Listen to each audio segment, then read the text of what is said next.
On our silver wedding anniversary, my husband gave me divorce papers instead of a gift. 25 years is plenty, he announced in front of all our guests. I want someone younger now, and you need to be out of the condo by tomorrow. He seemed to have forgotten that my parents gifted me that condo. His mother, Lorraine Carter, just sat there and smiled silently. I rose, took the microphone, and said something that shut him up cold. That night, Maya Bennett woke up to whispers from behind the bedroom door. Her husband, Evan Carter, was on the phone with his mother again at 3 a.m. His voice had a wired, jittery edge. Maya lay still in the dark, catching snippets of the conversation. "We've got to handle this right," Evan's voice insisted. "She won't see it coming." "Of course not, son," his mother replied. Maya's shoulders tightened. What were they plotting in secret? And why now? Just a few weeks out from their milestone anniversary. The hardwood floor creaked as Evan returned to the room. Maya quickly shut her eyes, pretending to be asleep. Hess slipped into bed carefully, but she could feel his body was rigid and restless. The next morning, everything felt odd. Evan was overly sweet, almost sticky. "Maya, honey," he said, kissing her cheek. He smelled of expensive cologne. "How about we pick a restaurant for our anniversary today? I want it perfect, perfect." Maya raised an eyebrow. In 25 years of marriage, Evan had never been so enthusiastic about a family celebration. She always organized everything, and he only found fault. "Fine," she replied carefully, watching him rush off to work. His cell phone was in the nightstand. The screen lit up with a notification. Maya glanced and saw a calendar reminder. Call S at 11 a.m. Watering the window plants, she asked lightly, "Who's the S in your contacts?"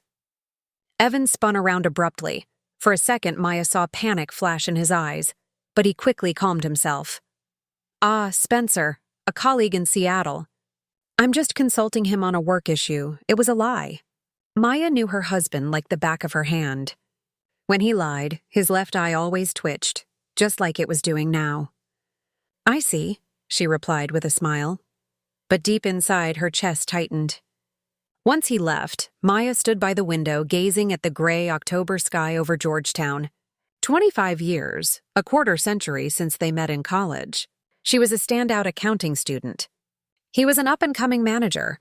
They married for love, dreaming of children and a big family. But children never came. Doctors found nothing wrong, but the miracle never happened. Evan took it hard, especially when his mother, Lorraine, started making snide, passive-aggressive comments about grandchildren. In time, they accepted being childless and focused on the positives. More time for themselves, for travel, and for career advancement. But something vital had shifted between them. A knock on the door pulled her from her thoughts. Standing there was Lorraine Carter, her mother-in-law, with her usual frigid smile. "Maya, dear," she said, entering the condo without waiting for an invitation. "How are you? Are you preparing for the party?" Lorraine always treated Maya with overdone courtesy, but maintained a great distance.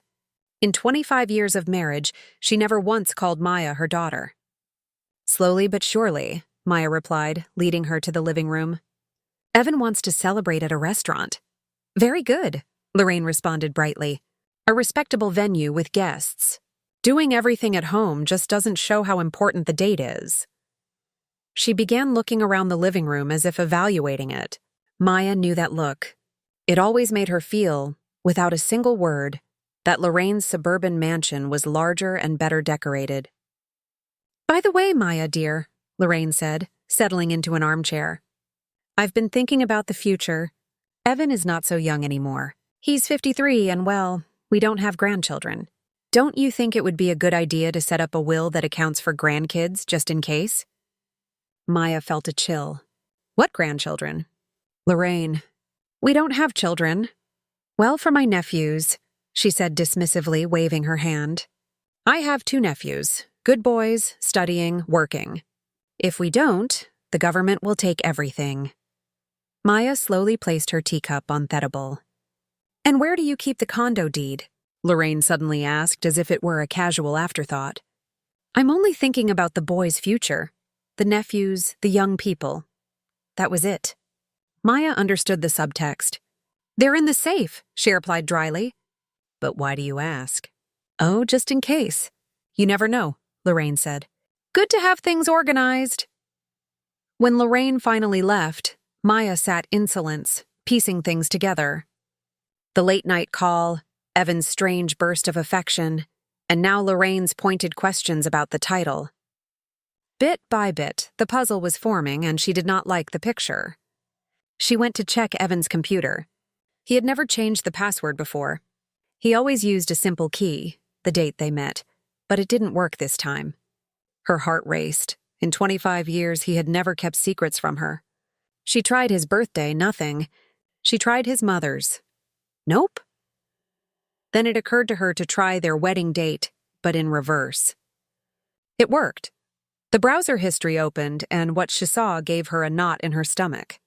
How to divorce with shared assets. Spousal rights and property division.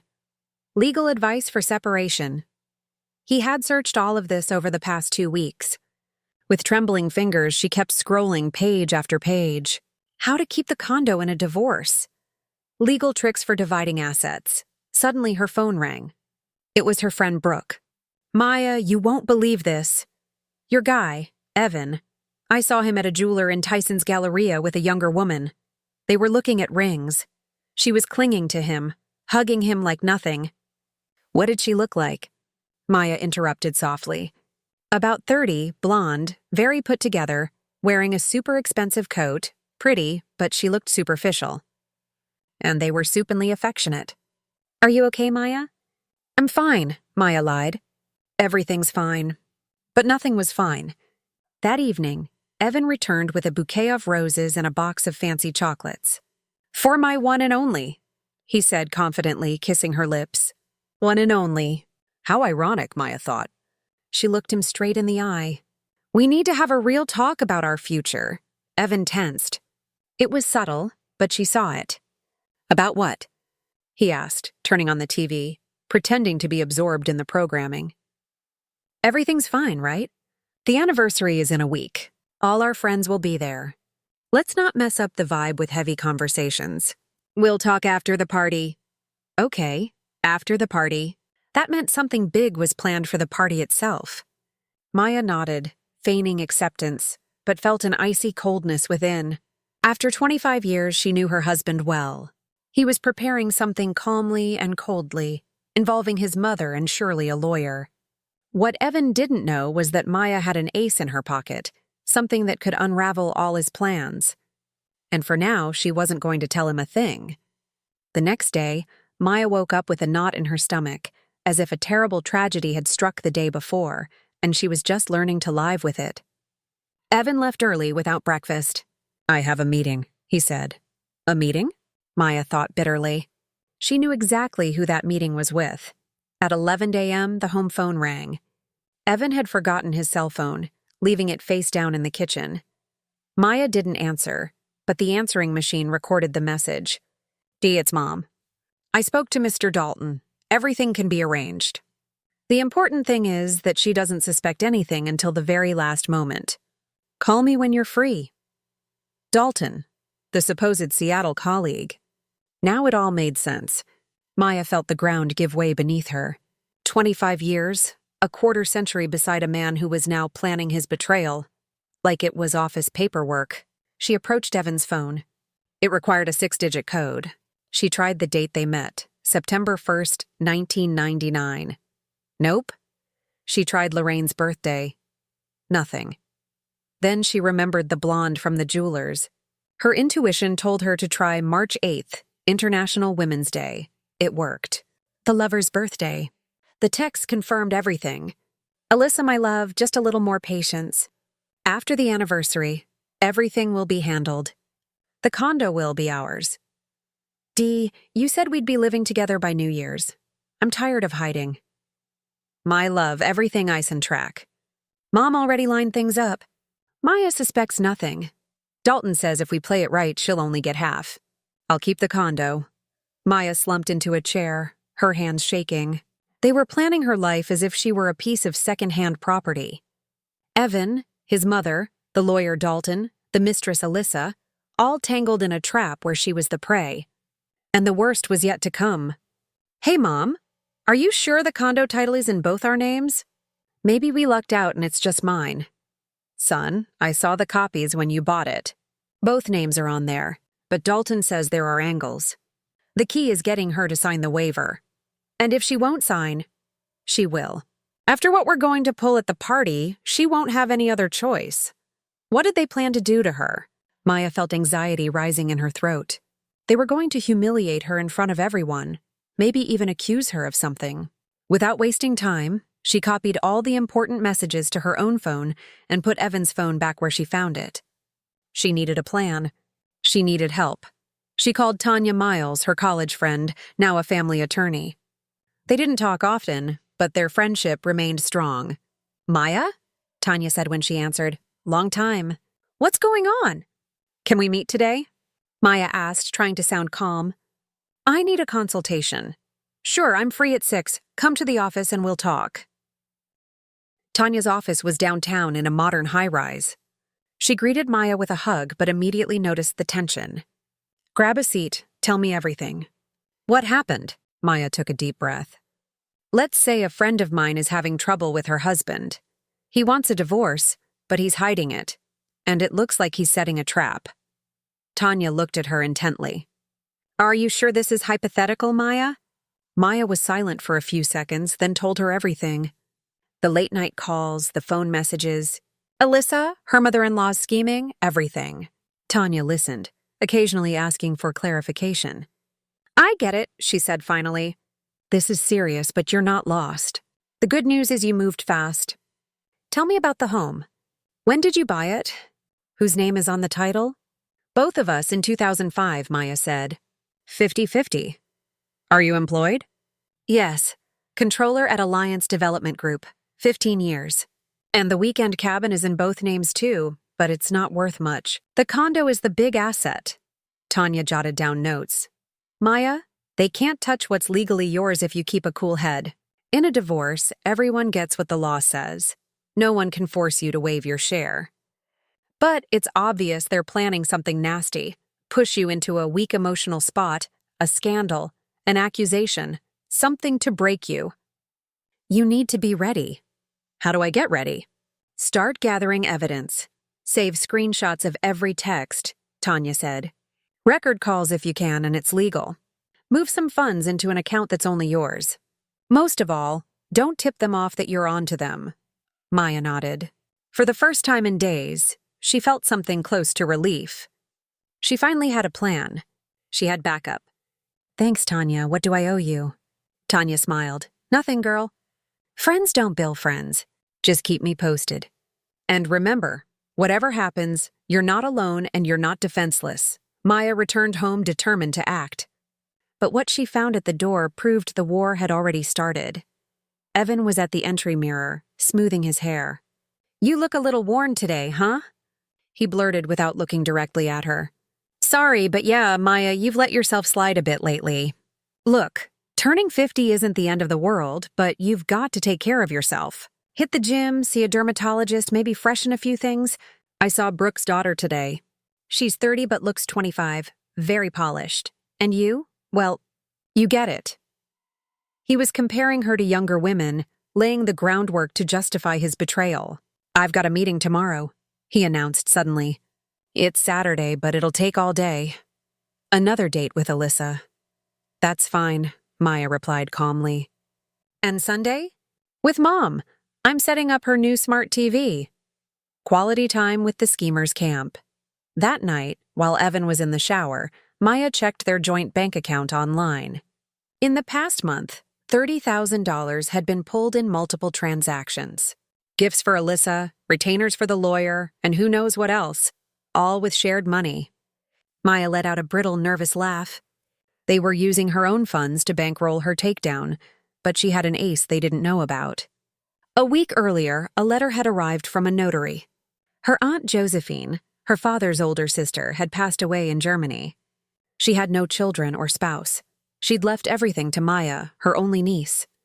That included a condo in Munich valued at about $800,000 USD equivalent, a bank account with roughly $570,000 USD equivalent, and a luxury investment condo in Miami Beach, Florida. Total, over $3 million Maya hadn't told anyone. She'd hoped to surprise Evan on their anniversary. But now that those assets were her lifeline, she opened her laptop and researched how to register the inheritance, move the funds into her personal account, and put legal walls between herself and the people treating her like a fool.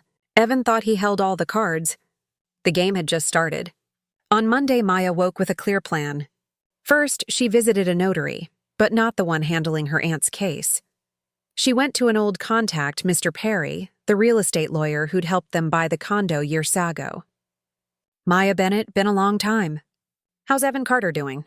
Mr. Perry, an older gentleman, greeted her with a smile. Mr. Perry, I need your help, she said, stepping into his office. And I need strict confidentiality. The lawyer's face turned serious. Have a seat. I'm listening. Do you remember our condo on M Street in Georgetown? You handled the title work in 2005. Of course. Great unit in a great building. Do you recall who provided the purchase money? I mean, where it came from. Mr. Perry frowned, opened an old file, and scanned a few pages. Here it is, unusual file. The funds came straight from your parents' account, and in the deed of gift, you're listed as sole recipient. Evan was added 2 months later as your husband. Maya felt a warm surge in her chest. So it's formally a premarital asset? Formally, yes. Your parents gifted it to you before Evan's name appeared on any documents. In a divorce, that matters. He could only claim anything if he proves major renovation investment. Maya smiled faintly. Evan never spent a dime on the condo. She had done everything herself. Could you draft something confirming that? Of course. Come back tomorrow afternoon. It'll be ready. Leaving the office, Maya felt different. After so many days, she finally felt strong, protected. But what awaited her at home took her breath away. A courier delivered a thick envelope from Germany. The final papers for Aunt Josephine's inheritance. Maya skimmed the summary. A condo in Munich at $800,000, a bank account at $570,000, and the Miami Beach investment condo. North of $3 million total. She sat in the living room. She was a wealthy, independent, free woman. But Evan couldn't know. Not yet. Her phone rang. Evan's voice came overly cheerful. Maya, my love, I was thinking, let's really celebrate our anniversary. Colleagues, friends, everyone. Why such a blowout, Dee? Why? It's 25 years. Silver anniversary. I want everyone to see what a perfect family we are. I already booked the ballroom at the Watergate Hotel for 100 guests. 100 seats for public humiliation. Isn't that pricey, Evan? We're supposed to be saving. Don't worry, he cut in. We've got the money. The impression is what counts. We'll invite my boss, yours. Everyone should see how happy we are. What a cynical lie. Fine, Maya said evenly. Whatever you say. Perfect. I've got a meeting with partners. We'll talk tonight. Partners? Maya knew what that meant. In the afternoon, Lorraine Carter arrived with a gift. Maya, dear, she said in a syrupy voice, handing over an envelope. This is from me to you. It was a consultation with an excellent family lawyer. Just in case, you never know. Maya opened the envelope, a business card, Dalton & Associates, Divorce and Property Law, with a note, free consultation anytime. The audacity. They were gifting her a consult with the very lawyer plotting her betrayal. Thank you, Maya said dryly, very considerate. I worry about you, daughter. For the first time in 25 years, her mother-in-law used that word, right before sliding the knife in. After Lorraine left, Maya started cleaning. In one of Evan's jackets, she found a crumpled card. Mr. Dalton, Family Law, Divorce, Asset Division, Alimony, same lawyer, same scheme. Evan came home late, cheerful and smelling of expensive perfume. He hugged Maya. Everything's set. Menu, guests, it'll be unforgettable. Maya looked at him coolly. He was right. It would be unforgettable, just not how he pictured it. Dee, what cologne is that? It isn't yours. He hesitated.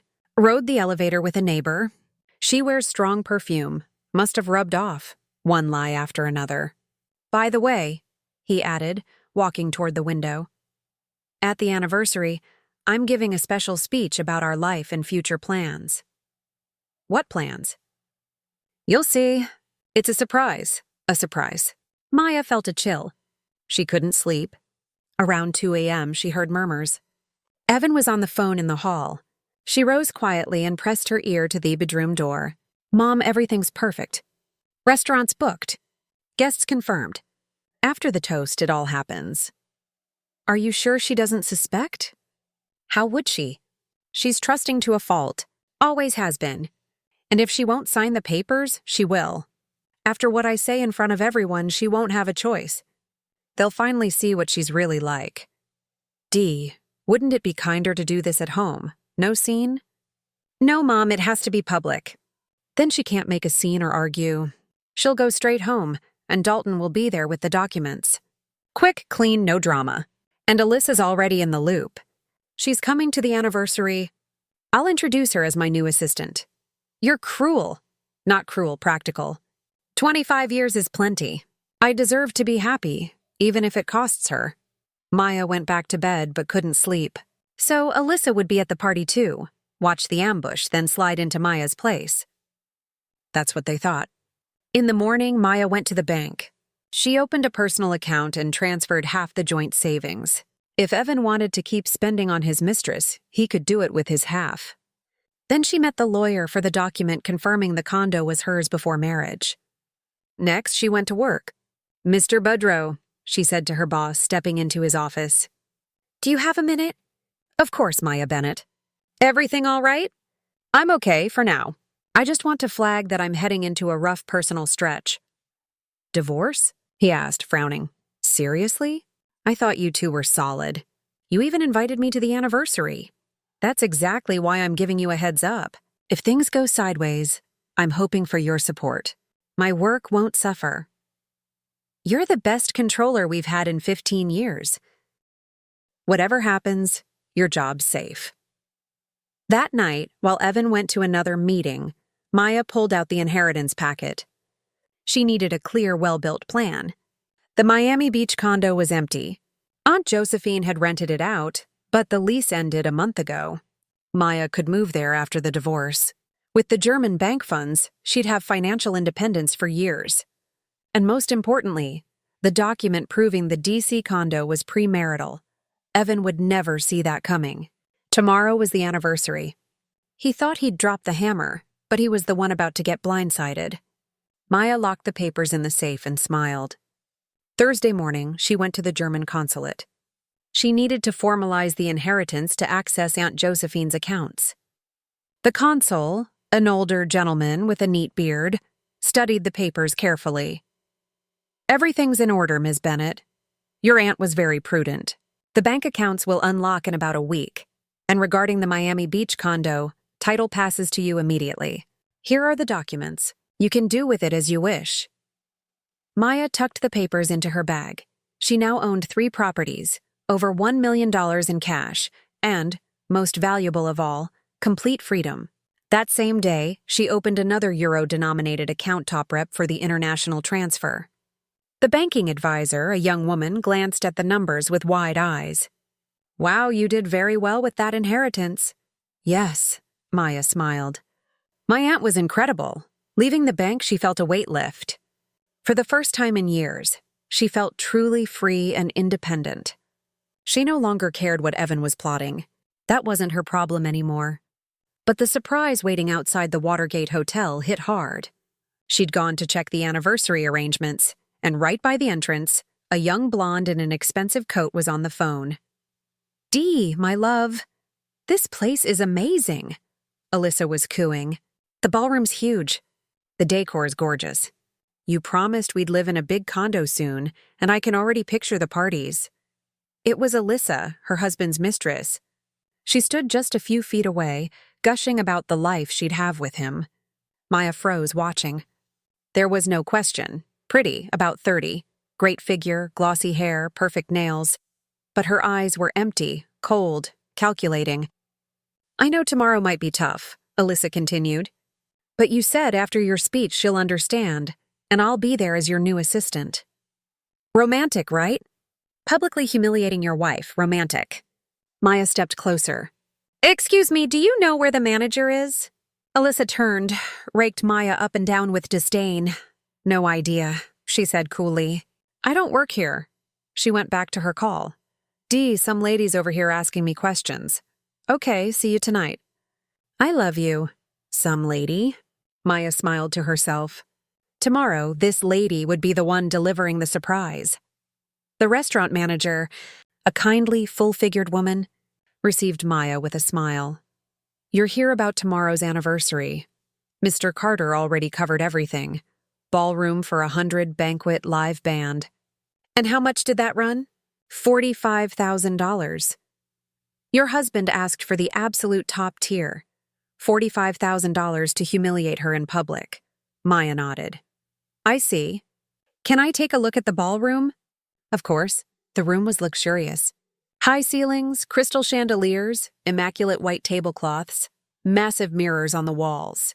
All the guests would have a perfect view of the show. Where's the mic for the toasts? Maya asked. Right here in the center, the manager said. Mr. Carter insisted everyone hear him clearly. Of course, so no one would miss the humiliation.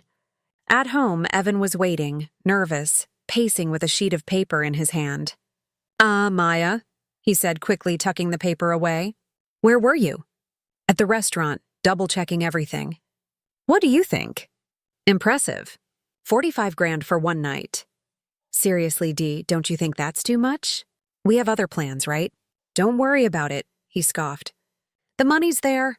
The important thing is to make a good impression on the guests, or on the mistress. That night, Lorraine Carter arrived completely excited. Dee, son, are you ready? Did you rehearse your speech? Of course, Mom. Everything's going to be perfect. Don't worry, she patted his shoulder. Your speech will land. Everyone will see that you made the right decision. The right decision. Maya watched them from the kitchen, the rage building inside. Mom, what if she makes a scene? Evan asked. She won't, Lorraine replied confidently. With so many people, she'll keep it together. She's educated. You'll settle things at home. And Dalton, he's ready? Yes, the papers are done. All she has to do is sign. After your speech, she'll have no choice. Maya quietly went to the bedroom and took her own papers from the drawer. She had everything ready. She put all the documents into a small folder. The letter stating the condo was hers from before the marriage, the inheritance documents, and the statement for her new bank account. Tomorrow, those papers would change everything. Later that night, when Lorraine had left, Evan locked himself in his study. Maya heard him rehearsing his speech, murmuring to himself. She approached the door and listened hard. Dear friends, today is a special day. 25 years ago, I made a decision that seemed right. But life moves on, people change, and sometimes you have to have the courage to admit your mistakes. Mistakes.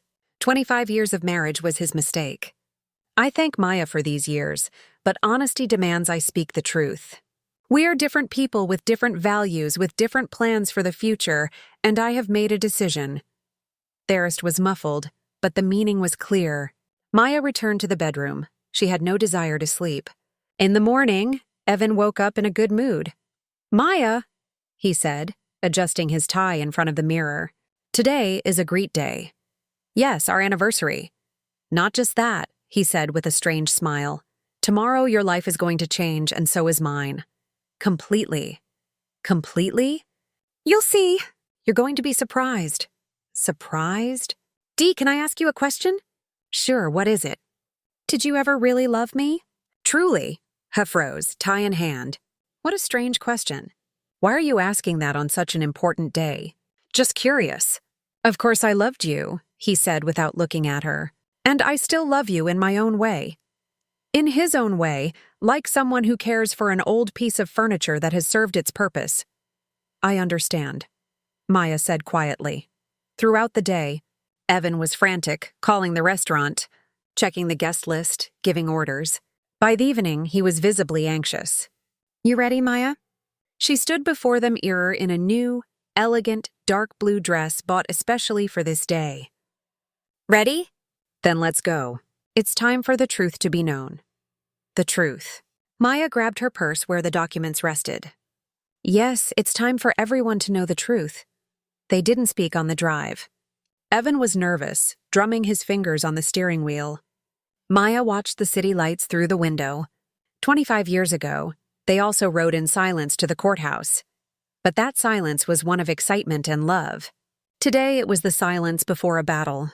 Maya, Evan said when they arrived at the hotel. Whatever happens today, I want you to know that I wish you the best. The best? What a cruel joke. Thank you, Dee, she replied with a serene smile. And I wish you receive exactly what you deserve. The ballroom at the Watergate Hotel sparkled. 100 guests were seated at round tables with white roses and gold candles. At the head table sat the hosts.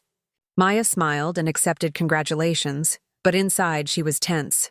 The blow was coming any minute. Maya, you look stunning tonight, said Marina, a coworker. 25 years together.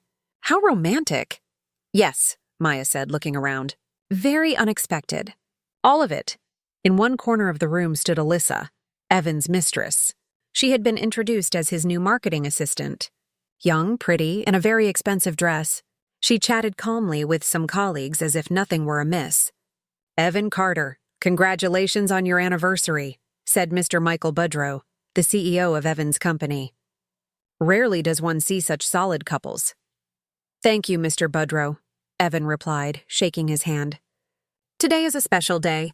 I even prepared a very special speech. A speech? Maya's throat went dry. Lorraine went from table to table soaking up compliments for her good son and the ideal wife he had. Her eyes glowed with satisfaction. She knew what was about to happen. At a small table in the back, a man in his 50s in a dark suit sat very seriously. Maya didn't know him, but she recognized his picture. Mr. Dalton, the lawyer. He was there in case a signature was needed. Dear guests, the MC's voice sounded over the microphone. May I have your attention? Evan would like to say a few words in honor of his wife. A silence fell. Everyone turned toward the main table. Evan stood up, took the microphone, and smiled broadly. Friends, thank you for being here on this important day. 25 years is no small thing. It's a quarter century alongside one person. The guests nodded, raising their glasses. I've thought a lot about our life together, Evan continued. About what united us, what made us happy, and what didn't so much. Maya tensed. It's starting, she thought. And I realized something very important. People change. What seems right when you're young can eventually turn out to be a mistake. The ballroom grew quieter. People exchanged confused glances. 25 years ago, I chose the woman who would be my life partner, guided by youthful emotions. But life taught me to see things more clearly. Evan, Maya murmured. What are you talking about? The truth, dear. It's time to stop lying to ourselves. He turned to the guests, his voice harder, firmer. Dear friends, I want to be honest with you and with myself. For 25 years, I endured a life with a woman who is not right for me. A gray, boring woman who doesn't know how to be the partner of a successful man. The ballroom erupted in surprised murmurs. Evan, are you out of your mind? Someone yelled. Quite the opposite, he said calmly. I'm finally thinking clearly. Maya needs to understand this. Our marriage is over. I'm filing for divorce. The room was stunned. Some gasped. Others held their hands to their chests. His mother, Lorraine, smiled triumphantly. Furthermore, Evan continued, feeling emboldened, I want a fair division of assets. Maya must leave the condo. It's time for a new life, new relationships. He looked pointedly at Alyssa, the blonde who stood in the back, barely concealing a victorious smirk. Is this a joke? A woman asked, bewildered. Are you in your right mind, Evan? His boss demanded. More than ever, he replied coldly. I have the right to be happy and I'm going to exercise it. Maya will receive what the law dictates and we will separate on good terms. And that young woman is your new conquest? One of Maya's friends shouted, pointing at Alyssa. Alyssa is a wonderful woman. She understands what I need, Evan said openly. Unlike other people. That was enough. Maya slowly rose and gently took the microphone from her stunned husband. Thank you, Evan, she said in a quiet, almost sweet voice. Very honest. The room fell silent. Everyone expected tears, drama, for her to run out. You know, dear friends, Maya continued, Evan is right about one thing. Enough with the lies, and I want to speak the truth too. Evan frowned. This was not in his script. The truth is, I knew about this whole charade for 3 weeks. I knew about Alyssa, about the lawyer Dalton, who's right over there in the corner, and about your plans to make me waive my rights to the condo. Mr. Dalton turned pale and tried to slip out unnoticed, but annoyed guests blocked his path. Maya, what are you talking about? Evan tried to interrupt. That your plan fell apart, darling. You see? She said, pulling a folder from her purse. You made a tiny, crucial mistake. Our condo is not a shared asset. It was a gift from my parents in my name before the marriage. I have the document from their estate lawyer. Evan took a step back. That can't be. And what's more, Maya continued, 3 weeks ago I received an inheritance from my Aunt Josephine in Germany, a condo in Munich, another luxury condo in Miami Beach, and over $1 million in cash. Thessalance in the room was absolute. So, Dee, what property division are you talking about? You'll get half of the cabin and half of your car. Everything else is mine. Alyssa against the wall turned paper white. And now the fun part, Maya said with a smile. Do you know how much your successful man spent on this little production to publicly humiliate his wife? $45,000 of our joint savings. The guests began to buzz in outrage. But I'm not spiteful, Maya continued. Evan, you're free.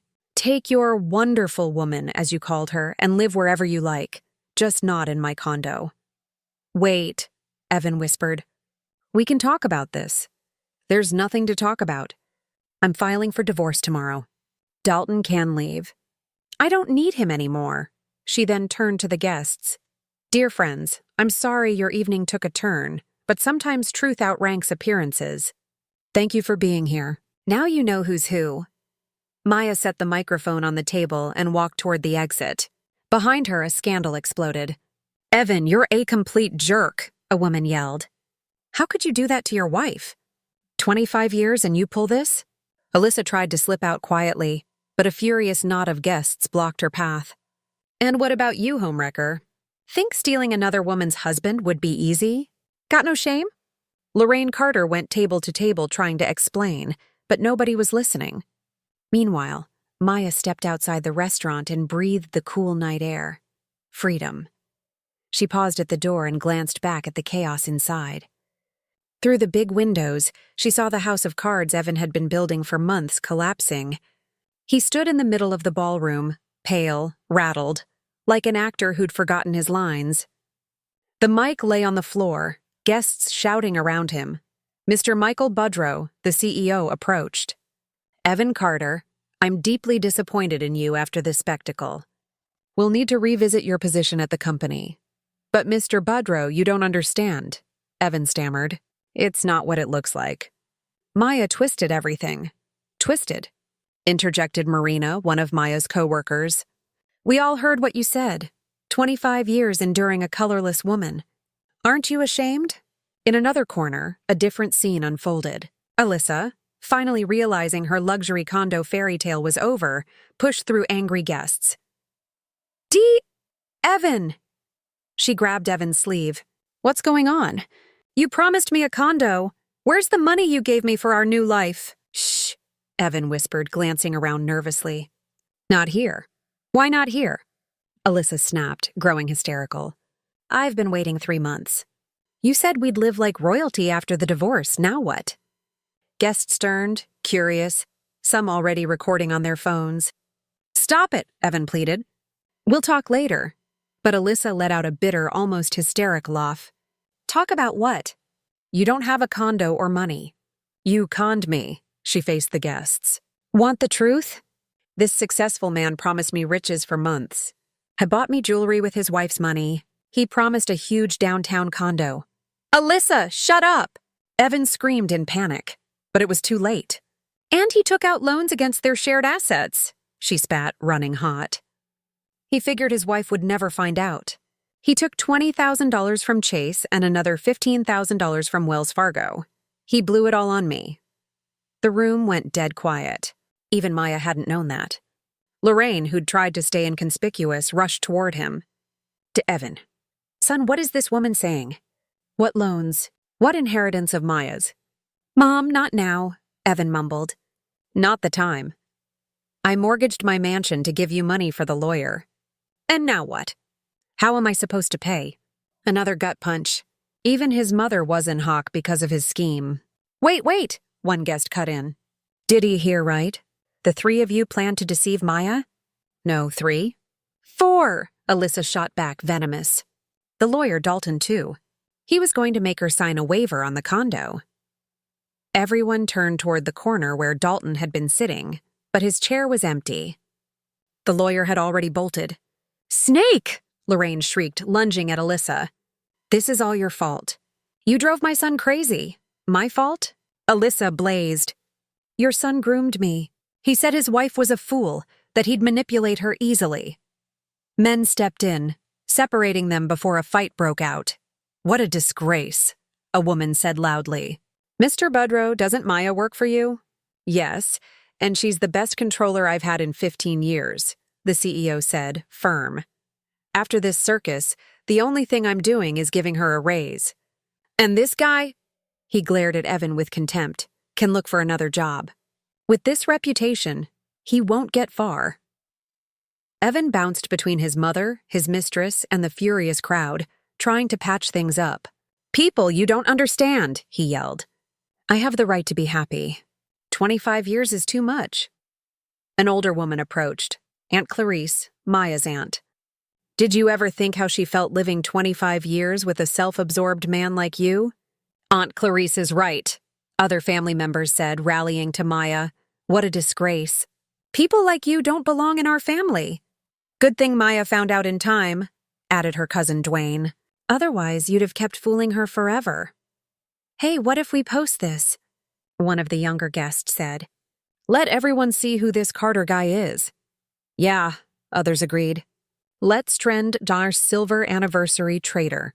No, wait, Evan begged. Don't. This is my private life. Private?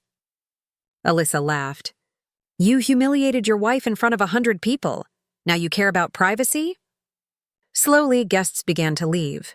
First Maya's family, then her coworkers, then acquaintances. As they left, each one weighed in. Evan Carter, a colleague said on the way out. After tonight, don't even say you know me. What a shame for your family, a neighbor muttered. How are you going to face people now? You're trash, one man said flatly as he passed. You turned your wife into a punchline in front of everyone. Half an hour later, only the main characters of the mess remained. Evan, Lorraine, Alyssa, and a few curious waiters. Now what? Alyssa asked, fixing her hair. Do you have any money left, D. Evan? From where?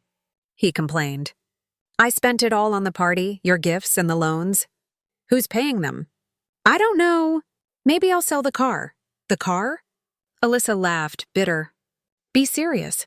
That won't even cover the debt, and me? I left my ex for you. I don't know, Evan repeated. I don't know what to do. Lorraine sat with her face in her hands. And what am I supposed to tell Dalton? He charges for every call. I even put my house up as collateral. Mom, Evan said, moving toward her. We'll figure something out. Figure it out? She lifted her head, eyes red. In my 70s, I'm nearly homeless because of your foolishness. Then Alyssa stood, adjusted her purse. You know what? I'm done. You two are useless. Evan, don't call me again. And the money you owe me for the last 3 months? Forget it. Consider it tuition for this life lesson. She paused at the door, turned. Your wife is a badass woman. Shame I only met the real her today. That's a woman who deserves respect. She left, her heels echoing. Evan and his mother were alone in the ballroom amid half-eaten plates and spilled glasses. D. Evan, Lorraine said softly. What if it's not too late? What if we go to Maya and ask forgiveness? Evan shook his head.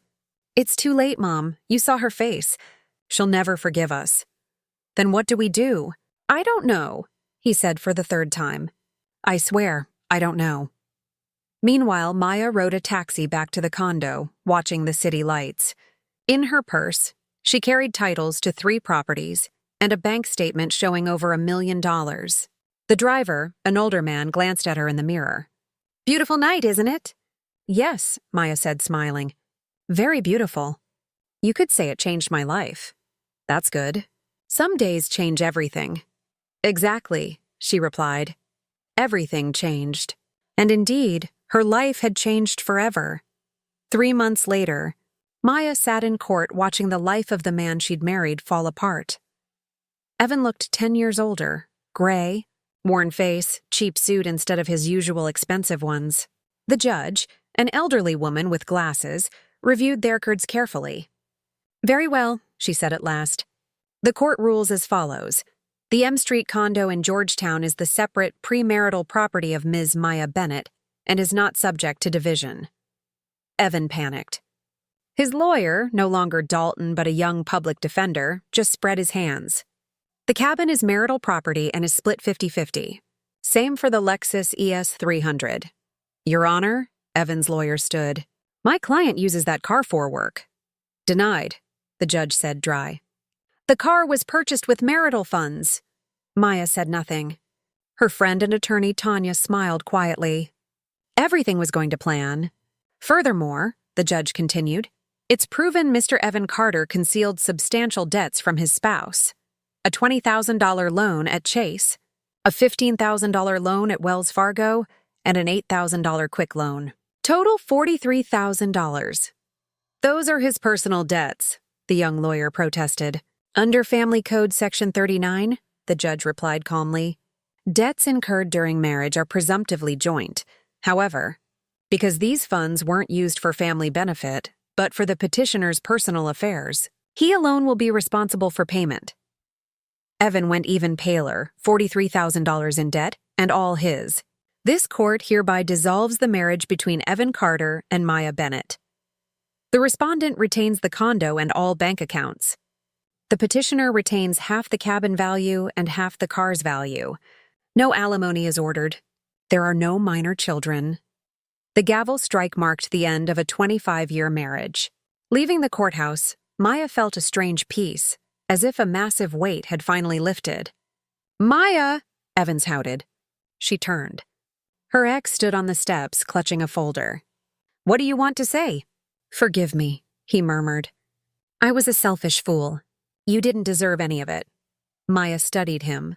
Was it real remorse, or did he just want to ease his conscience? "Evan," she said calmly, "I don't hold a grudge. We're just different people. You wanted an easy life at others' expense. I fight for what's mine. Could we at least be friends?" "No," Maya answered softly but firmly. "I'm sorry, but no. It's better we go our separate ways." She turned and walked to her car, a new, elegant Audi she'd bought with part of the German inheritance. Life moved on, and everyone got what they deserved. A month after the divorce, Evan lost his job. The video of the anniversary meltdown went viral, and his company's CEO didn't want the scandal. "Evan Carter," his boss told him that last day, "I can't keep someone who staged such a public spectacle. But I'm good at my job." "Maybe, but your reputation's shot." "I'm sorry," finding work washered. Everyone recognized him. The video even trended as Dar's silver anniversary traitor. No one wanted to hire a man like that. He ended up driving a taxi, his old Toyota Camry, which he'd had to buy back from Maya for half its value, $15,000. He now lived with his mother in her small one-bedroom on the edge of town. Lorraine had to sell her downtown mansion to cover debts and buy something smaller and cheaper. "Dear Evan," she'd say at night, staring at the cracked walls, "if only you'd listened to me. Never gotten involved with Alyssa." "It's too late, Mom," Evan would reply, counting his day's fares. Too late to regret. And Alyssa? She was more than fine. 2 months after the scandal, she married a 50-year-old entrepreneur who owned a restaurant chain. He was rich, if not very sharp. He believed her story about a toxic fling with a married man. The wedding photo Alyssa posted showed lush bouquets and gold jewelry. Caption: "Finally found true love. Happy, chalked new life." Evan saw the photos and smirked, bitter. Alyssa got what she wanted, a husband with money. But it wasn't him. Maya lived a very different life. She moved into Aunt Josephine's investment condo in Miami Beach. Spacious, bright, ocean view. A real oasis in the city's chaos. She didn't want to be an accountant anymore. With her inheritance, she opened a small publishing house specializing in European literature and translation. Her lifelong dream. "Ms. Bennett, Maya," Mr. Budrow said, when she resigned. "We don't want to lose you." "Are you sure?" "Thank you," she replied with a smile. "But I found what I truly love. I'm dedicating myself to books." "Well, best of luck." "And you know what? After what happened with your ex, a lot of our women look up to you. A woman needs to know how to defend herself." One evening, her friend Tanya came to visit. "You look so content," she said, glancing around the cozy living room. "Do you feel avenged?" "You know," Maya answered thoughtfully, "I don't feel vengeance. I feel relief. It wasn't revenge. I just defended my rights. Truth wins, even if it's slow." They drank tea on the balcony, watching Miami's lights shimmer. "Do you regret those 25 years?" "No," Maya said, shaking her head. "They taught me something priceless. Rely on myself and value honesty above everything." Her publishing house employed 5 people, talented young translators. They released beautiful books in small runs for readers who love real literature. "Maya," her editor Anna said one day, "your story is special." My mom says she was at that anniversary. "She works with your ex-boss. She says there aren't many women like you." "I don't think of myself as strong," Maya said. "I just chose not to be a victim." A year later, a letter arrived from Evan. "Maya, I don't know if you'll read this. I just want to say I get it. You were the best thing that ever happened to me. I lost you because I was foolish and greedy. I'm not asking forgiveness. I don't deserve it. I just want you to know you deserve the best. Be happy, Evan." Maya read it and filed it away. No anger, no sadness, just a memory of another life. That night, she stepped onto the terrace with a cup of coffee. Miami glittered, music floated in the distance, and the air smelled like summer flowers. She was free, financially independent, doing what she loved. And for the first time in many years, she felt truly happy. In another part of the city, Evan drove his old Toyota, ferrying passengers thinking about how everything can vanish in a single night. Yes, truth conquers lies, even if it takes time. Did you like my story? Which city are you listening from? Let's meet in the comments. If you enjoyed it, you can send a super thanks so I can keep bringing more stories like this. Thank you for your sweet support. I'm excited to read your comments. On the screen, you can see 2 more life stories I highly recommend. There's a lot more on my channel. Don't forget to subscribe. See you in the next one. With love and respect.